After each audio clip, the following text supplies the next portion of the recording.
Madam, Amaravati భూముల్ని బలవంతంగా తీసుకున్నారు అని జగన్మోహన్ రెడ్డి మాట్లాడతారు. దాని మీద మీరేమంటారు? జై అమరావతి, జై ఆంధ్రప్రదేశ్ అండి.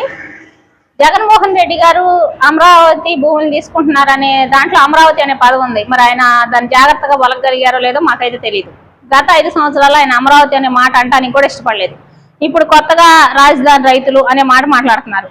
రాజధాని అనే పదం రాజ్యాంగంలో లేదు కదా, ఆయన ఎందుకు వాడుతున్నారు? ఫస్ట్ దానికి అర్హత లేదు. 2, రాజధాని రైతులు అనే మాటకు కూడా అర్హత లేదు. ఎందుకంటే గత 5 సంవత్సరాల్లో రైతులు కానీ ఉన్నారని కానీ, వాళ్ళు రోడ్డు ఎక్కారని కానీ, వాళ్ళకు ఒక కౌళ్ళు వేయాలని కానీ దాని గురించి ఆయన ప్రస్తావించలేదు. అసలు 28 సార్లు ఆయన అపాయింట్మెంట్ కోసం అడిగితే ఒక్కసారి కూడా ఇవ్వలేదు. ఇవాళ సడన్ గా రాజధాని రైతులు వాళ్ళు అపాయింట్మెంట్ ఇవ్వడం అనే మాటలు ఎలా ఉన్నాయంటే, ఎక్కడోటి తిరణాలకు వెళ్ళి ఏమైతే ఎక్కదేగా సరిపోయింది అన్నట్టుంది ఈయన మాటలు ఇవ్వాలి. ఎందుకంటే ఆల్రెడీ అధికారంలోకి ఎక్కాడు, దిగాడు. కాబట్టి ముందు జగన్మోహన్ రెడ్డి గారు ఇక్కడ అమరావతి ప్రాంతం ఉంది, ఇది రాజధాని, ఇక్కడ రైతులు భూములు ఇచ్చారు, ముందు ఇవన్నీ గుర్తెరగాలి. లేదనుకోండి ఇలా మాట్లాడితే చాలా ఇబ్బందిగా ఉంటది. ఇలా రాజధాని రైతులతో మీటింగ్ అన్నారు. మరి గత 5 సంవత్సరాలు ఎన్నిసార్లు మీటింగ్ చేశారు? మీరు అన్నట్లుగా ఇప్పుడు మీ దగ్గరకు వచ్చిన రైతులు అప్పుడు మీ దగ్గరకు రాలేదా? మీ పార్టీ అని చెప్పే కదా వాళ్ళు మాట్లాడారు. మీరు అప్పుడు ఎందుకు అపాయింట్మెంట్ ఇవ్వలేదు?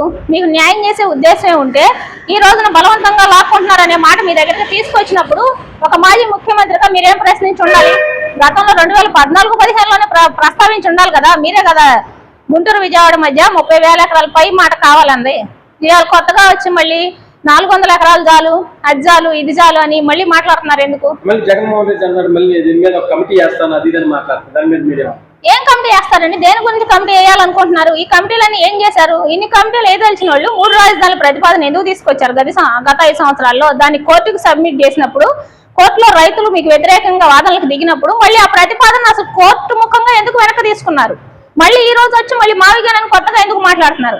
పైపెచ్చు ఆ ఒక్క మావిగంతా ఊరుకున్నారా? సెంట్రల్ గవర్నమెంట్ నుంచి ఏకంగా జీవో వస్తే గెజిట్ నోటిఫికేషన్ వచ్చి మరి రాజధాని అమరావతినని 29 రాష్ట్రాల్లో ఎక్కడా లేని విధంగా ఒక కొత్త విషయానికి నాంది పలికితే మీలాంటి దుర్మార్గుల వల్ల మీరు మళ్ళీ వచ్చి నేను అధికారంలో రానా, నేను మార్చినా అంటే మీకు ఇది పిల్లాటలాగా ఉందా? ఎలాగుంది రాజధాని అనే మాట? అంటే పిరిమాకులో ఒక రైతు మాట్లాడుతూ యాక్సిస్ రోడ్లు ఎందుకు, స్పీడ్ యాక్సిస్ రోడ్లు కట్ట మీద ఒక రోడ్డు వేసేస్తే సరిపోద్ది అది ఇదని మాట్లాడారు. దాన్ని జగన్మోహన్ రెడ్డి యాక్సిస్ రోడ్ అంటే ఏంటి, స్పీడ్ యాక్సిస్ రోడ్ అని మాట్లాడుతారు. దాన్ని మీరే ఎందుకు మాట్లాడరండి? మాట్లాడతారు. గతంలో భూములు తీసుకోమన్నారు, తర్వాత తాత్కాలిక రాజధాని అన్నారు, ఆ బిల్డింగ్ నుంచి నీళ్లు గారుతాయి అన్నారు. సిగ్గు లేకుండా గత 5 సంవత్సరాలు వాటి కింద కూర్చొని పరిపాలన చేశారు.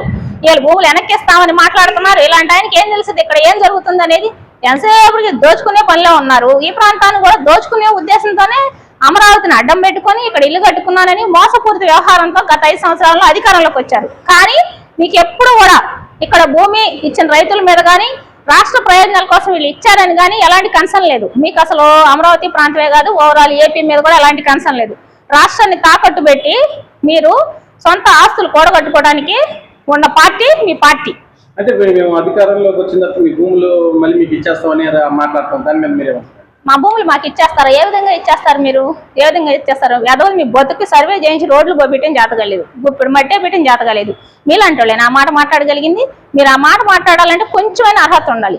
మీ ఇంటి చుట్టూ ఉన్న పేద ప్రజలు కట్ట మీద అమానుషంగా రేతిరి తోపించేశారు. మీరు అసలు ఎవరికి న్యాయం చేశారు? మా భూములు న్యాయంగా మీరు వెనక్కి ఇవ్వగలుగుతారు? అసలు ఆ మాట మాట్లాడాలంటే అర్హత ఏడుంది మీకు? అసలు ఏం చేశారు? వెనక్కిస్తారు? ఎట్లా వెనక్కిస్తారు? హైకోర్టు కింద భూములు ఉన్నాయి, అవి ఎవరి భూములు? మీరు పరిపాలించిన సచివాలయం కింద భూములు, ఎవరి భూములు? అంత వెనక్కిచ్చాడు, అప్పుడే మొదలు పెట్టిపోయా, ఈ కోత అప్పుడే గూయిపోయా, అప్పుడే నేను పడదోసి నీ సమాధి కట్టేవాళ్ళు. అంటే ఇప్పుడు జగన్మోహన్ రెడ్డి మావిగన్ పేరు చెప్తున్నారు. అందరూ మావిగన్ ప్రజలు అందరూ సంతోషంగా ఉన్నారు, చంద్రబాబు నాయుడు గారు తప్ప అది ఇదని మాట్లాడుతారు. మీరు మీరేమో ప్రజలందరూ సంతోషం ఎందుకండి? మీ ఇంట్లో వాళ్ళు సంతోషంగా ఉన్నారో లేదో చూసుకోండి. అసలు ఈ మావిగన్ అంటే ఎందుకు? ముందు మీ పార్టీలో మీ పక్కన ఉన్నారు ఒకటి వాళ్ళకి అర్థమవుతుందో లేదో ఒకసారి గమనించుకోండి. ముందు మీకు అర్థమవుతుందో లేదో గమనించుకోండి ఒకటికి. ఎందుకంటే దానికి ఒక మీనింగే లేదు. మీనింగ్ లెస్ మాట్లాడతా ఇంకా ప్రజలు సంతోషంగా ఉన్నారని మాట్లాడతారండి. ఎక్కడైనా మీడియా ముఖంగా ఒక 10 మంది ముందుకు వచ్చి మేము మావిగన్ అంటే సంతోషిస్తున్నామని చెప్పించండి, చూద్దాం. చెప్పించండి. ఇవాళ రైతులు మీ దగ్గరకు వచ్చారంటే బాధలు వచ్చినప్పుడు ఏం బాధ వచ్చింది వాళ్ళకైనా? వాళ్ళు ఇచ్చిన భూములకు సంబంధించి సమస్యలు ఉంటాయి. 98% పీపుల్ ఇచ్చారు, 2% ఏదైనా ఎక్కడైనా ఉంటది. దాని యొక్క పరిష్కారం దిశగా ఒక ప్రతిపక్షం కూడా లేదు మీకు. అసలు మీరు అందుకు కూడా పనికిరాదు. మాజీ ముఖ్యమంత్రి అని మీ ఆలోచన ఎలా ఉందో అని చెప్పి వచ్చి ఉండొచ్చు. దానికి మిమ్మల్ని చూసి వాళ్ళకి ఇదేంద్రా బాబు మనం పెనం మించి పొయ్యిలో పడ్డట్టు ఉంది అనుకొని మీ దగ్గరికి వచ్చి బుద్ధి తెచ్చుకొని తెల్లారే వచ్చి భూములు ఇచ్చారు. వాళ్ళు ఆల్రెడీ అంతకు ముందు కూడా కలెక్టరేట్ దగ్గరకు వచ్చి వాళ్ళ యొక్క సమస్యలు వివరించడం, చర్చలు జరగటం అందరికీ కనిపిస్తానే ఉంది. మీరు మాట్లాడినంత ఘోరంగా రైతులు మాట్లాడలేరు. సమస్యకు పరిష్కార దిశగా ఏమన్నా ఉందేమో, మాకు గవర్నమెంట్ కి మధ్య చర్చల్లో ఏమన్నా డిస్టర్బెన్స్ వస్తుందని మీరు మాట్లాడితే, ఎందుకంటే మీకంటూ ఒకటి ఉన్నాయి కదా, మీరు మాట్లాడితే ఏమన్నా ఇది ఉందేమో చూద్దామని వచ్చారు. అప్పుడు కానీ అర్థం కాలేదు, మీరు అస్సలు గుడికి వేసుకోవట్లేదని. అంటే రైతు వెళ్ళిన జగన్మోహన్ రెడ్డి కలిసిన రైతు నెక్స్ట్ రోజే పులికి ల్యాండ్ ఇవ్వడంపై అంటే అక్కడ ఏం జరగదు, ఎందుకు ఉపయోగం అన్నా ఏం జరగదు కాదు, అసలు మనం అక్కడికి వెళ్ళటం వల్ల చేసింది ఎంత పెద్ద తప్పు అని రైతులే రియలైజేషన్ వచ్చింది. అందుకని ఆయన తెల్లారేళ్ళి భూములు ఇవ్వడం జరిగింది, లేదంటే అలా చేసి ఉండేవాళ్ళు కాదు. ఇంకోటి ఏంటంటే మీ దగ్గరికి రావటం వచ్చినప్పుడు అలా అనుకొని ఉండరు.